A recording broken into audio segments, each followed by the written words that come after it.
Hey class. So last time we were looking at symbiotic relationships, the interactions between organisms within an ecosystem. Today we're going to continue to sort of extend that and think about other factors also that might affect the population size and growth rate of an organism within an ecosystem. All right, here we go. So we're in activity 14, investigating population growth rates. And so if you haven't, I hope you'll read through the introduction, but the question I want you to think about as you do is what factors do you think might change the growth rate for a population? It'll give you some information about population growth rate. One thing to note is that a positive growth rate indicates that a population is growing, while a negative means that it is shrinking. And then if it has zero growth rate, we would say that the population is stable. Carrying capacity is a really important concept we were looking at here. It's the size of a population of an ecosystem can support based on the resources available and the other species present in the ecosystem. So we've talked a lot about sort of sustainability and finding balance and thinking about how resources are limited. And so the carrying capacity is sort of the limit of those for a population in an ecosystem. Excuse me. So how do changing variables alter population growth rates and ecosystem carry capacities? That's our challenge question for today. Excuse me, sorry. So we looked at this seal population. So in the growth rate curve. And so you'll notice that it goes up in intervals of 5 years, and then you have the number of seals. And what we see is from 1985 to 1990, we had a positive growth rate. From 90 to 95, we saw a steady zero growth rate, and then from 95 on, we see a decreasing growth rate. So this sort of gives you information about just what happened in pure population numbers, but it doesn't really give us any information about the cause. So then we could look at something, more data like this. So now we're seeing the same information, but we're adding in information like the number of births and the number of deaths. And what we see is that any time our number of births is greater than deaths, then we'll have a positive growth rate. You can hit a point where it's sort of pretty stable, and then eventually you will see if number of deaths surpasses number of births, then you have a negative growth rate. So we sort of wanted to extend that further. So then we started talking about a tuna population from the same area. The sort of connection back to the seals is that the tuna are a food source for the seals. And so if we think about what's happening with tuna population, that might give us information about what would happen with the seal population. So we used this simulator. You'll find the link in Google Classroom. In the first stage of the simulation, we're just examining what happens with birth rate, death rate, and also migration in or out of the ecosystem. And what we see is that we have this sort of increasing population, and it hits this plateau at the top where now it's steady. This is where we've hit carrying capacity. So this ecosystem is not able to support any more fish population, but we've sort of increased until we hit that carrying capacity. We didn't have anything that affected it. If we increased our death rate too much, then eventually we would see a negative population curve.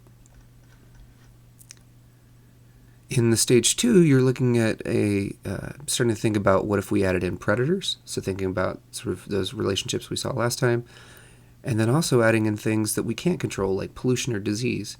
So sometimes within an ecosystem, situations happen where we hit carrying capacity, things are going fine, we found the balance, but now out of nowhere, disease comes along or pollution comes along that has a large impact on the population, and then the population has to ultimately regrow from its levels if it can.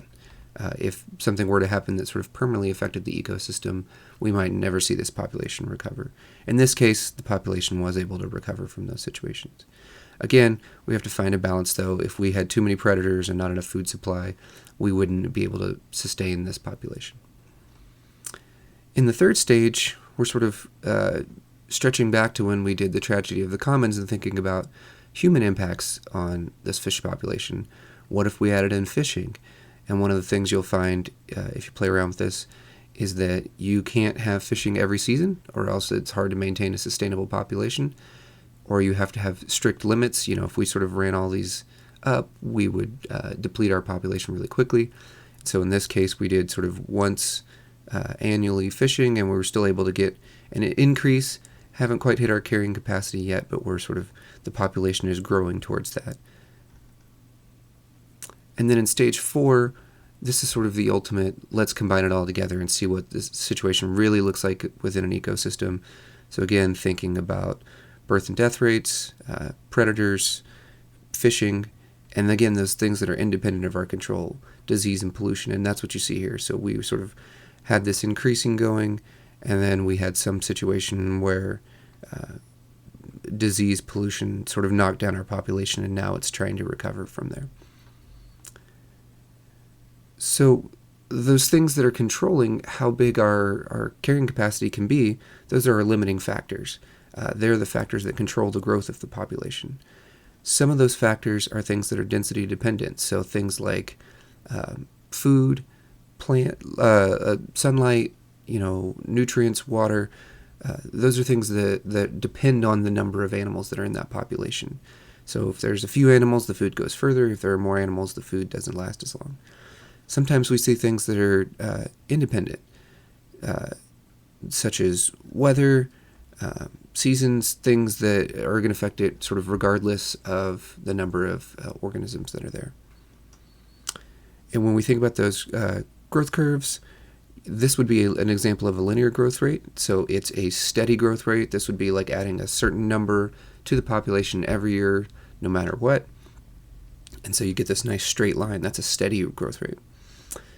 Exponential growth, this is sort of thinking back to things like when we had an invasive species where there's an organism that's sort of unchecked, maybe it's doubling. And so what happens is you kind of have a little bit of growth going on, slow growth, and then as you start to stretch out, you get huge growth rate.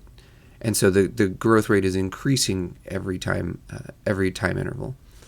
And this is exponential growth. It makes this shape that we call the J curve because it often looks like a J. We kind of saw this when we looked at, those first graphs showed it as this nice smooth line, but in reality, this is what we see, a line that's going to sort of bounce around because of those independent factors, things we can't control, but it'll also then sort of bounce around the carrying capacity number. And then finally, the worst case scenario for an ecosystem would be sort of a exponential decay, where you would start and you'd have this huge drop off. This would represent a population crash. And we saw that a little bit when we had things like disease, where we would have a big drop and it'd bounce around, and then hopefully there'd be a recovery. So just revisiting our challenge, how do changing variables alter population growth rates and ecosystem carrying capacities? I hope that's starting to be clear a little bit. Here's just some of the key vocab we looked at, so if you need to, go back, make sure you have definitions for those. So I hope that helps give you an idea of what affects growth rates and of population. If you have questions, let me know. Otherwise, we'll see you back in class.